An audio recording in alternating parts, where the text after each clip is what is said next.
अस्सलाम वालेकुम, मैं हूं रिजवान अशरफ। इमरान खान को सजाएं सुनाने का सिलसिला जारी है और ये जो पॉलिटिकल विक्टिमाइजेशन की जा रही है वो अपने अरूज पर पहुंच चुकी है।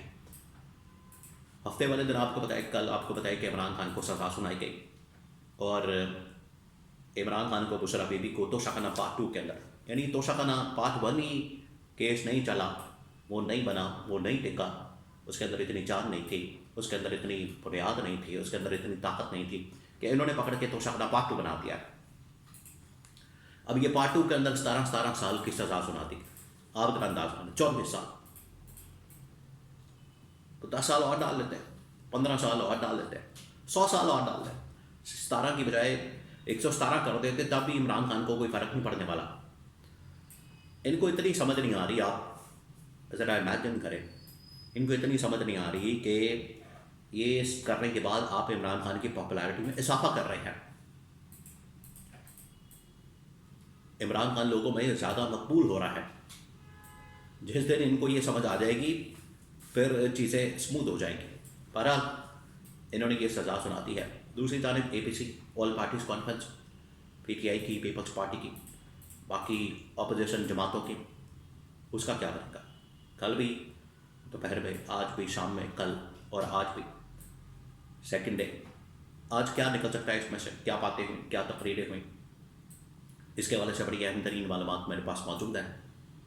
क्या लायामल बनाया जा सकता है, आगे क्या हो सकता है, बड़ी अहम तरीन मालूमात। नंबर 1 ये कि ये जो APC बुलाई गई, इसमें पहले कहा गया कि इसमें पीपल्स पार्टी को भी शामिल किया जाए, नून लीग को भी शामिल किया जाए और जितनी हुकूमती इत्तेहादी जमातें हैं उनको भी शामिल किया जाए। तो इसके ऊपर बड़ी तनकीद हुई।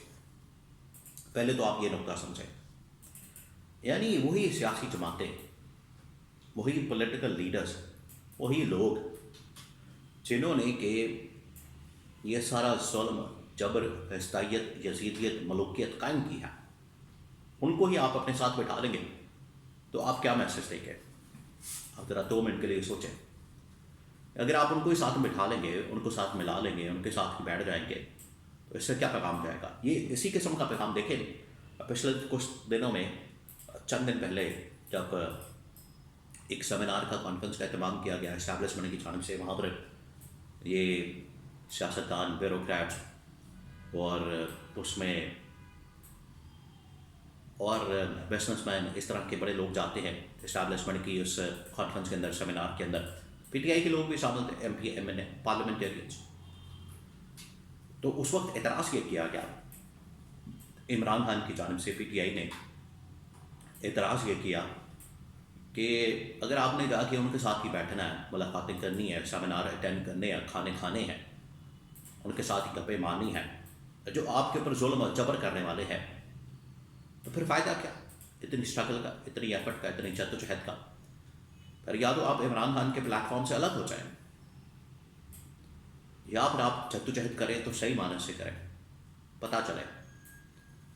तो ये यहाँ पर भी यही आर्गूमेंट अप्लाई किया गया कि अगर आपने पीपल्स पार्टी के साथ ही बैठना है, पीपल्स पार्टी के साथ बैठ के ही आपने बात करनी है और उनके साथ ही मेल जोल रखना है, मेल मिलाप करना है, तो फिर फ़ायदा क्या?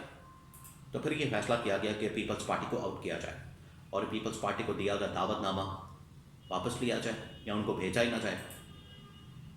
तो उसके बाद ये फिर कॉन्फ्रेंस का एहतमाम किया गया। जब भी कॉन्फ्रेंस की जाती है, आपको पता है कि यहाँ पर रोड़े अटकाए जाते हैं इनके रास्ते में। इससे पहले भी कई मरतबा एक कॉन्फ्रेंस का एहतमाम किया गया, लेकिन रोड़े अटकाए गए, कॉन्फ्रेंस नहीं चलने दी गई। अब एक बार फिर इन्होंने कॉन्फ्रेंस की, रोड़े अटकाने की कोशिश की, लेकिन फिर भी इन्होंने कुछ करके तो तहरीक तहफ़्फ़ुज़ आईन पाकिस्तान के प्लेटफॉर्म से इन्होंने एक कॉन्फ्रेंस का एहतमाम किया और यहाँ से पैगाम दिया है गवर्नमेंट को भी और इस्टेब्लिशमेंट को भी। अब यहाँ से जो पैगाम दिया गया है वो बड़ा अहम है। 2-3 चीज़ें। सबसे पहली बात, ये तमाम के तमाम शुरका ने, तमाम के तमाम पार्टिसिपेंट्स ने इस APC के अंदर, ऑल पार्टीज़ कॉन्फ्रेंस के अंदर, या ख़ास तौर पर तहरीक तहफ़्फ़ुज़ आईन पाकिस्तान के प्लेटफॉर्म के ऊपर जिन पार्टियों ने, जमातों ने, लीडर्स ने शिरकत की, उन्होंने पहला ये पैगाम दिया कि इमरान खान के ख़िलाफ़ ये जो इंतकामी कार्रवाई है, सज़ाओं पर सज़ाएँ सुनाना, ये अब काबिल कबूल। ये एक ऐसा रवैया है पॉलिटिकल विक्टिमाइजेशन का, जितनी देर तक इसको बंद नहीं किया जाता उतनी देर तक हमारी स्ट्रगल जारी रहेगी। पहला उनका फैसला था, पहला उनका ऐलान था। दूसरा उनकी जानब से जो फैसला किया गया है वो ये कि अब अमली तौर पर हमें मैदान में आना, प्रैक्टिकल बातें करना, मुलाकातें करना, कॉन्फ्रेंस करना, सेमिनार करना, ये अब बातें पीछे रह गई हैं, अब चीज़ें आगे आनी चाहिए। तो ये फैसला किया गया प्रैक्टिकली, अमली तौर पर हमने एहतजाज करना, प्रोटेस्ट करना या कुछ भी करना है, उसके लिए हमने अब मैदान में आना है। पीछे बैठ के खाली बातें करके टीवी टॉक शोज़ के अंदर जाके इतनी देर तक हम आवाम में नहीं जाएंगे, पब्लिक में नहीं जाएंगे, उनको चार्ज नहीं करेंगे, मोमेंटम बिल्डअप नहीं करेंगे, उतनी देर तक ये तहरीक ना जोर पकड़ेगी, ना इनके अंदर जान बढ़ेगी और ना ही गवर्नमेंट को इसकी शिद्दत और हिद्दत महसूस करेगी। ये कहा गया। अब ये पीटीआई लीडरशिप का बहुत बड़ा इम्तिहान है कि वो किस तरीके से इस मामले को डील करते हैं। लेकिन यही बात की जा रही है कि स्टेज ये आ गई है, टाइम ये आ गया है कि कासिम और सलमान, इमरान खान के दोनों बेटे, वो पाकिस्तान आने के लिए तैयार हैं। पाकिस्तान आने का उनका मकसद क्या है? मकसद ये है कि पाकिस्तान आए और आके यहाँ पर इस तहरीक को लीड करें, क्योंकि और तो कोई लीड करने वाला है नहीं। फिर अगर कोई और लीड करने वाला नहीं है, पार्टी नाकाम हो गई है, लीडरशिप नाकाम हो गई है और किसी के अंदर इतनी हिम्मत नहीं है, डरते हैं या उनको डर और खौफ है और इमरान खान के नज़रिए के ऊपर खड़े होने के लिए उनके अंदर इतनी ज़रूरत नहीं है, तो ठीक है, फिर पीछे हट जाए। फिर यही वजह है कि कासिम सुलेमान ने फिर पाकिस्तान आने का फ़ैसला किया। लेकिन ये बहुत बड़ा इम्तिहान है पीटीआई का। अगर वो इस स्टेज पर, इस मौके पर आगे आते हैं, फ्रंट से लीड करते हैं इस तहरीक को, इमरान खान की कॉल को, एहतजाजी कॉल को,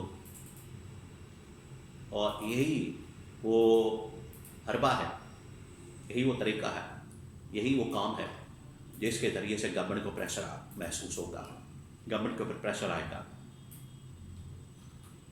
आप देख लें, जब इमरान खान ने 2022 के अंदर धरने की कॉल दी, एहतजाज की, लॉन्ग मार्च की, कैसे इमरान खान को पीटीआई को धमकी दी गई, अगर इस्लामाबाद में आप आए तो मार्शल लॉ लगा देंगे। तो ये इतनी ताकत होती है अवामी एहतजाज में, पुरअमन। तो ये पीटीआई का इम्तिहान है।